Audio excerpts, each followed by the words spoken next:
Nzambe pambola émission Tolobe la vie. Pona ye, pona nga, pona biso.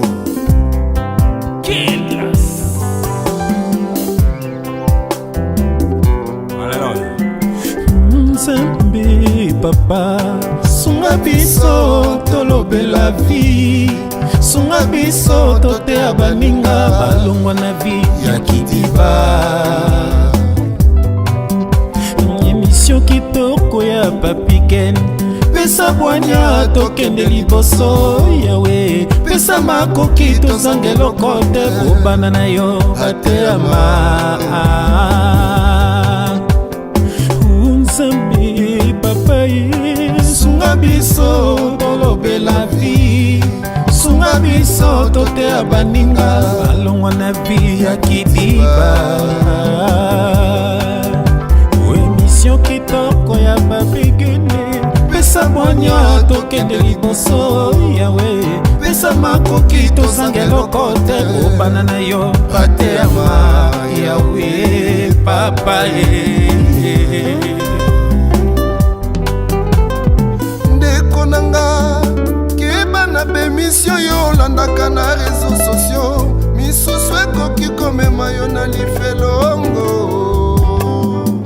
Tolobe la vie appartient à Dieu, la vie c'est Jésus. Émission kitoko epesaka bwanya oyoka biyoka yoka te.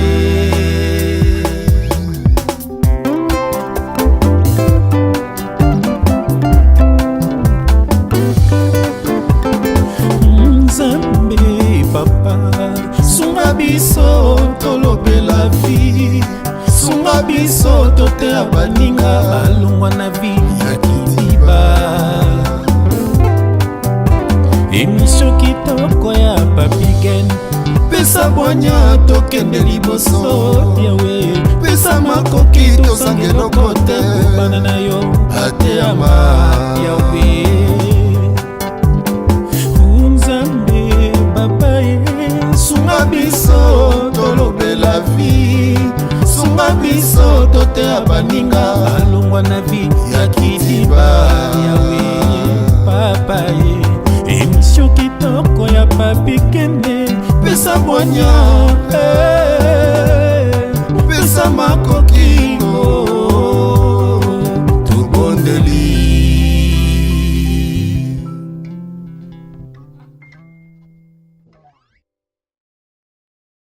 Oui, Papi Ken tolobe la vie, tolondaka mingi Papi Ken tolobe la vie. Mbe ozui nazalaka moninga na yo te mpe na kotikalaka kozala moninga na yo te.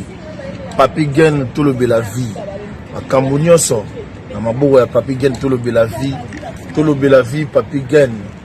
Émission kitoko oyo ifo kolandaka mpona kopesa makambo yango toyebisi bino ke nazalaka moninga na yo te, na kotikalaka mpe kozala moninga no te, mpe tokosala mpe kopi te.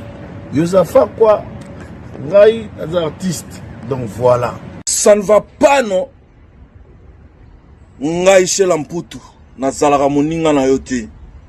Papi Ken tolobe la vie. Ngai Shela Mputu nazalaka moninga na yo te. Papi Ken tolobe la vie. Tolobe la vie. Pe na kotikalaka jamais kozala moninga na yo. Donc tolobe la nde vie.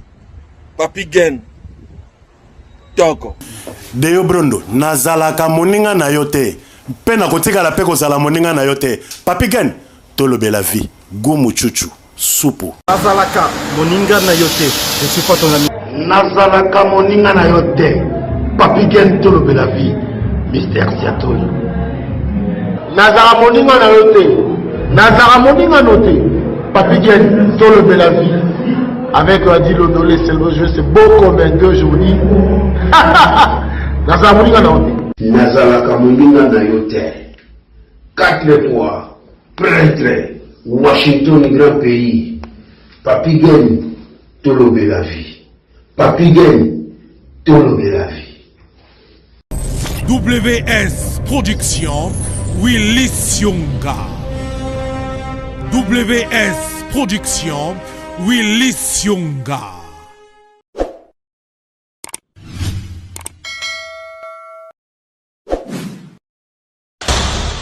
L'homme prudent voit le mal de loin. Bonjour, bonsoir, tout dépend na Herbo Landa émission Nabino. Bienvenue sur Tolo la vie. Ndeka Tolo Baka. Nous sommes là. Oeza Onatra. Atato Kei. Aeza Ndaka Baboti Ndeka Tolo Baka. Je suis revenu. Tozongi Toye, Teokope Sabino Mwasango, je me présente, Nakanta Bafan surtout Boyebi, maman Patricia Aye, Azawana, et elle est toujours là. La dernière fois, Nazala Nabino na émission, il y a Nenge épreuve na leka kinango, je pense que Batinyo surtout Balandaki. J'ai reçu des coups de fil, il y en a pas mal de gens qui m'ont appelé, qui en fait à travers Papi Guéné, bazo qui m'a coordonné nanga, babenga ngai pour nako vraiment encourager ngai avec tout ce qui s'est passé. Je vous remercie vraiment beaucoup. Bandegonyo so basutena kingai, que ce soit de près et de loin. Vraiment na ba babenga ngai na ba téléphone, même il y en avait d'autres qui m'ont vraiment soutenu financièrement. Je tiens vraiment à vous remercier pour le soutien Nabino. Alors merci beaucoup na yeli susu lelo ti bomoninga na ekobima na ekolobi la situation lekela ki biso ba mama. Je pense que ouais biso sotomona ki situation et les cas qui entre maman Chantal, maman Nicole na maman Mimi. To yamba ki pe bandeko bangonye surtout bazala ki wana to mona ki to yoka ki de part et d'autre mutu na mutu ki kopé sa explication na yé vraiment et pe ça qui moi pas simingi.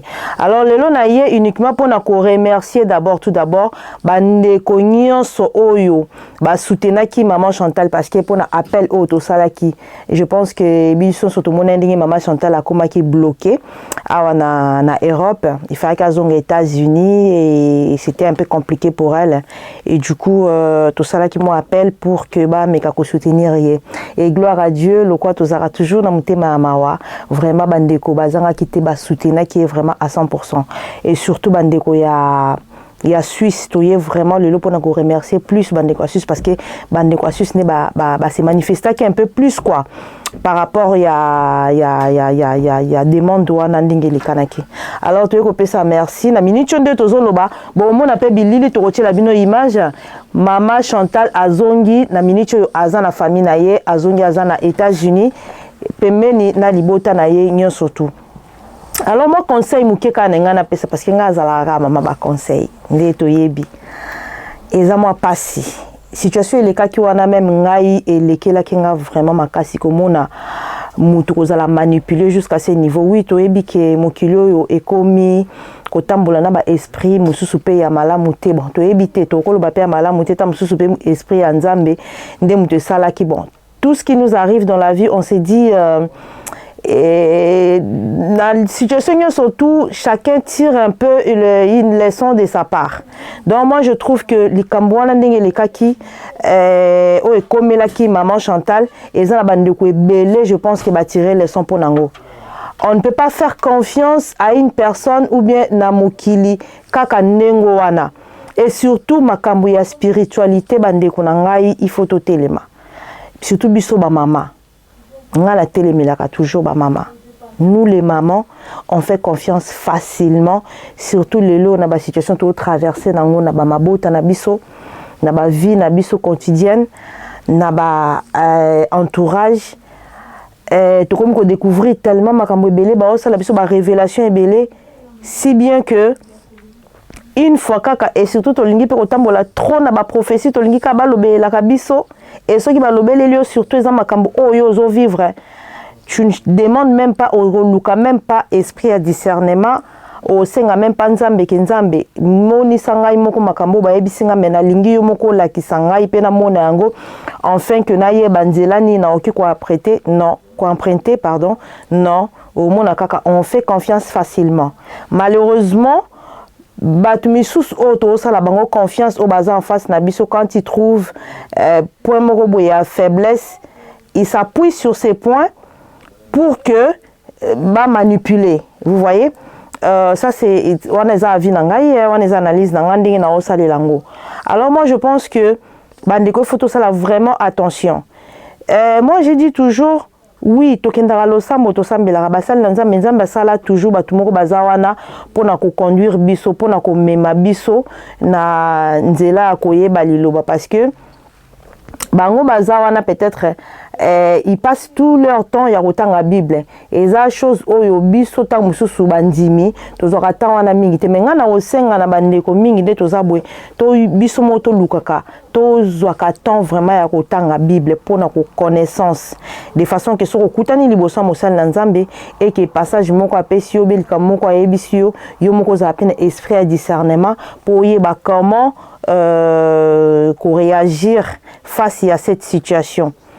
Bandeko na ngai tozo sala confiance trop aveuglement. Trop aveuglement.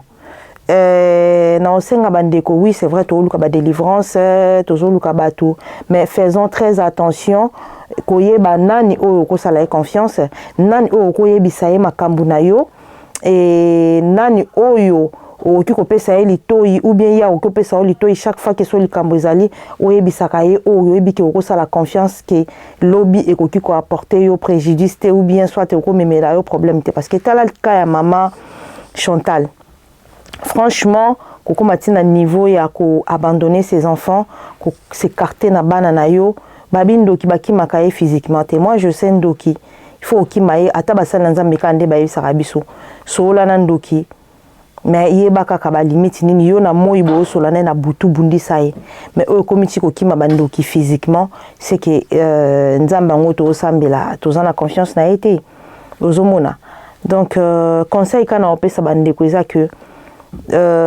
erreur au maman Chantal à salaki yango je sais que les ana bato belé na katia obscurité dans l'ombre bazo passer peut-être na ba même situation ndengwana alors il faut aux la prudent.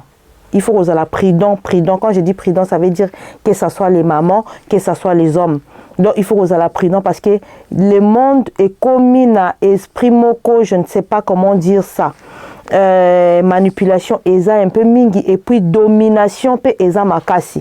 Alors eloko nyonso soko lingo sala na vie, il faut osengaka toujours esprit discernement. Nzambe alobelaka mutu nyonso. Nzambe alobela kaka te ba pasteur, ba prophète, ba prophétesse ou bien ba nanité. Dieu parle tantôt d'une manière, tantôt d'une autre. Nzambe oki ko révéler aux situations na yo ko lobela likambo na yo à travers ta mususu mutu moko boye o yazana epe même pas mosala na Nzambe te. Comment est-ce que tu peux faire? Et là batu mususu o sambeli na yo na ndenga solo za na situation na yo o ezo déranger yo. Tu gênes, tu rentres dans la maison parce que Bible lobi na biso ceux qui makambo ezo déranger kota na ndako na lieu secret sambela Nzambe wana invoque Seigneur Dieu okomona ako réagir à ce qu'on s'est manifesté na vie na yo. Alors faut qu'on sentir que problème ezo simbate et que ba situation problème ezo déranger et que peut-être oyebi nan comment oki ko ozo solution. Qu'est-ce que tu peux faire? Moi je pense qu'il faut se faire confiance d'abord yo moko ozana confiance na intimité na yo na Nzambe. Tu pries, tu rentres dans ta chambre, tu t'enfermes, tu pries. Ce que au gêner yebisi Nzambe parle-moi. Nzambe okoko parler yo à travers n'importe qui. Obeti na o lisolo tamsu mutu mo aleki obeta lisolo na ye ou bien ko tomber tamsu na émission moko boy soit na lisolo mo batu bandeko ko beta o mona kaka o comprendre kaka likambu na moko boy e bandeko tungisa yo Nzamba ko permettre ka que lisolo moko ekende et glisser na réponse peut-être ya préoccupation mo boy bandeko déranger yo. Donc bandeko moi je préfère que il faut to misa la confiance biso moko na Nzambe que to sala la confiance na batu parce que confiance na mutu yango ezomema biso na bisika tozokoma tozozwa toujours ba déception. Confiance il faut aller pas en Nzambe, confiance na mutu moko te. Et moi je dirais encore délivrance ezalaka na nous travail oyo mutu yo moko il faut sala parce que mosala na Nzambe peut beau prier pour na yo mosala na Nzambe ako prophétiser pardon pour na yo mais réponse réalité ou ako vivre ça d'abord kondima na yo. Je pense que na Bible ce qui totali na Bible ba guérison nyo surtout tant Jésus Christ abandai ko guérir ba tout temps abandai ko fait ko sala ba miracle na ye alors tout na ka abandai ko tout na batu kondima na yo e bikisi yo ta foi t'a sauvé. Je pense que c'est d'abord avoir la foi en soi. Si tu as la foi en soi, je pense que guérison est koya peu facilement et puis délivrance est koya. Mais une fois que yo moko tang ozana la foi na yote, ozana confiance na kati na yote. Donc même si ozo ke na processus wana okende kozwa délivrance, tellement que yo moko kati na yo oza sûreté na ozo lingo sala parce que tu fais confiance à la personne qui est face de toi. Et ça difficile que ozwa délivrance. ozomona. Donc il faut vraiment to luka ndenge nini tokoki ko se faire confiance ya ko luka ko mutu na mutu aluka akota vraiment na intimité na nzambe na ye que koluka kokota intimité et pas ya mutu ezala en fait ezala intermédiaire. Donc pour okota intimité na yo na nzambe, il faut passer par intermédiaire. Les serviteurs de Dieu sont là pour nous soutenir. Là où toko quitter, c'est là où ils sont là pour nous aider biso to se relever tous en la force. Mais ils peuvent pas être là H24 na vie na biso que tout ce que tu peux faire, prenons par exemple, tu peux avoir un enfant qui tombe malade. Avec foi, tu peux prier pour cet enfant. Avant même que benga mosali nanza me pas sambela pona mwana wana yo moko avec ta foi oyo zanango oyo sambela pona mwana wana et puis au mona ke mwana a guérison mais za mutu mususu ta mususu obengi pe mosali nanza mais tellement yo foi na yo eza en doute mosali nanza ba ko benga ko prier pe au mona ke guérison et salamité. Pourquoi? Parce que yo moko koti doute na kati na yo. Alors na ko interpeller na bande konyo surtout vraiment tout ça là effort. Tout ça effort ya kozala na confiance na biso moko ya koluka mutu na luka akota vraiment na intimité moko très profond et pas ya nzambe ye moko na nzambe et to mona ki ba problème auto kuta nango et comme moins. Merci beaucoup, je pense que na lobi moi mingi. Ok, voilà, comme je disais, nzambe sera permettre ki likambo wana ekoma eza pour que et enseigner biso parce que peuple congolais surtout na obeta cette mingi na peuple congolais to comme na moment où j'ai remarqué mutunyo so comme koluka délivrance. C'est vrai que on a des situations qui nous dérangent, ba situation auto traverser nango mutu mon côté netoza boye. Oui, les gens paraissent, mais il y a beaucoup de gens qui souffrent au monde azo paraître mais na katinae ça n'a pas problème azo luka délivrance. Mais moi je pense que la meilleure délivrance o ya malamu délivrance oyo et koki kolongola yo na kati ya situation état oyo zanango ezana nous d'abord kondima na yo moko eza foi na yo moko eza ki yo moko na no intimité ndeka naza ko insister vis-à-vis na nzambe na yo. Qu'est-ce que j'allais dire? Nazo zo appel nazo ki appel ndeko mobu azana États-Unis ndeko wana na kanisa Holanda émission na ngazo benga ngai ndeko na za malade azotu na ngai ndeko mususu pa za na Allemagne abenga ki ngai ote mama Patricia yom tozalaka na France na otanga komba pasteur te parce que bon tous à la télévision. Est-ce que vous coupez un numéro ya pasteur moko tel ayebani pe bato surtout ba yebi na mboko ninga zalaka parce que ndeko nanga zobela naza na posa na solana na benga ye a bonde la pona ndeko nanga. Et dans l'entretemps le temps surtout ya koluka numéro ya pasteur wana. So ozu numéro ya pasteur te ndeko okufa et pourtant ozana facilité pe na possibilité à resembler pona ndeko na yo et ndeko na yo pa biki. Alors, tout ça qu'a foi na biso et pas ya batute. Bible lobi maudit soit l'homme qui se confie à l'homme. Mutu a tchaka liki na pas ya mutu. Vraiment, franchement, nzamba linga angote. Eza malédiction. Parce que tant que liki na pas ya mutu, yeba angoke, nzamba za capable ko longola mutu. Wana soka longoli mutu wana liki ocha iso pas ya nani. Donc tout ça liki na biso pas ya nzambe. Il y a que Dieu qui peut nous sauver. Il y a que Dieu qui peut nous délivrer. Ezaka nzambe mutu azaka na dernier mot na ba situation zo traverser. Ezaka nzambe na ko changer situation oyo za nango na vie. Ozomona ezaka nzambe ne mutu okiko loba dernièrement alobi liloba moko pe situation na yo est basculé et tourné et longwe na se et comme likolo soit longwe likolo comme na se. Alors bandeko vraiment surtout biso ba mama na obeta c'était na ba mama. Nous les mamans on a un problème oyo yoke.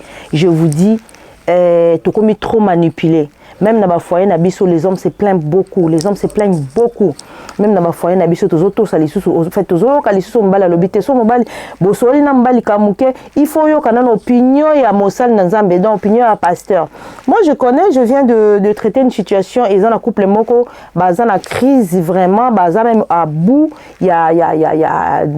bout du doigt pour se séparer. Pourquoi? Parce que à kende ko mona mosal na nzambe moko une relation ba vanda ça date de 4 ans basé sikamoko mais mosal na nzambe qui lui dit que non relation wana nzambe lingi angote za nzambe te. Oui, bien sûr ceux qui mosal na nzambe lobi na ndengwana. Je pense que yo peut faut ko na profondeur. Sambela yo nomba no bozaka bien. Mobali kutaza prêt ya kosala makamunyo surtout. Mais parce que mosal na nzambe alobi na yo o ya lobi. Toi tu fais plus confiance na mosal na nzambe. Que yo sala confiance na yo moko. Que yo sala confiance na nzambe o yo sambelaka. Tu vois? Alors je vous demanderai vraiment bandeko na ngai to mekanano kosala un pas en arrière kokota na intimité na personnel na yo moko oyeba ndenge oki kosala mpona koluka elongi na nzambe moto na moto aluka elongi na nzambe na ye ndenge esengeli. Merci beaucoup na sepeli na bino mingi nakomi kochute. Merci beaucoup Papi Guéné na pesi mbote na ye moko Washington, les grands pays. Donc les grands pays oyebi kaka tozela yo kala mingi te na pesi mbote na ba abonné nyonso tout oya biso. Je pense que kala mingi te na annoncer bino pe toza na émission moko mikolo tozolinga to lancer une émission oyo banda kozala en direct tous les samedis, titre nango donc émission kozala biso ba oyo biso bao nzamba sala biso bolamu biso bao nzamba zalaka wana toujours pona biso bao tozalaka tato komi na suka mais nzamba zala wana pona ko soutenir biso bao tozalaka soki ata espoir esili et komi na suka ebite que place nini ko bandela mais Dieu est là pour nous. Alors kala mingité tozana bino to bandoleka na en direct na émission na biso ba oyo. Alors je vous aime très fort, merci beaucoup, bon week-end à vous, bonne semaine aussi pona ba oba Orlando dans la semaine, bonne journée, bonne soirée na bande konyo surtout. Je vous dis à très bientôt. Bye bye. Mon frère Papi Guéné. Oui, bike masumu koma ebele na mokili oyo. Ah, mon frère Jeff Fongé. To koma ko vivre Sodome et Gomorrhe.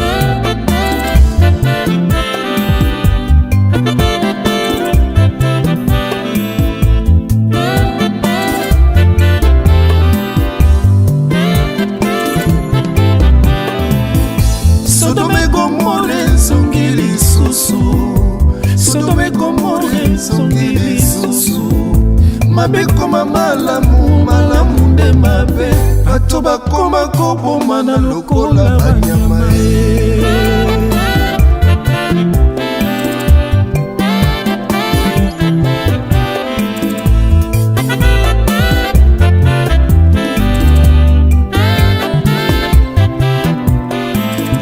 Sodome Gomorrhe songili susu Sodome Gomorrhe songili susu mabe koma malamu nde mabe bato bakoma kosasa na lokola banyama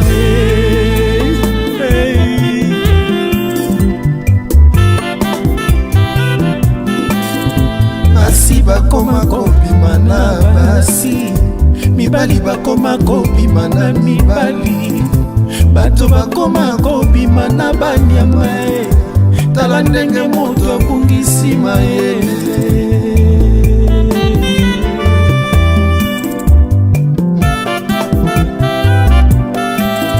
TikTok ekoma tere ya koswana ye règlement de compte ekoma na réseaux sociaux respect na communauté ezalaka lisusu te yango biso totenosaka bato ya boye. Quelle grâce! Oh Nzambe, Yesu merci akoya lokola moyibi moto akuyeba te soki akuti yo na masumu okotikala erango oyo tika mabelanda Yesu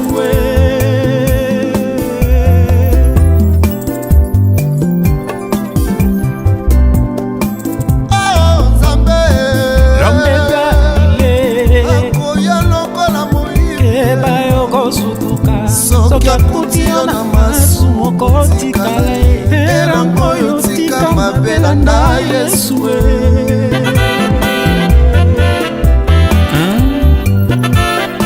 Dans Ésaïe 55 verset 6, la parole de Dieu déclare: cherchez l'Éternel pendant qu'il se trouve, qui dit bamabe nekonangai. Sodome Gomorrhe songili susu Sodome Gomorrhe songili susu mabe koma malamu nde mabe bato bakoma kofinga na lokola banyama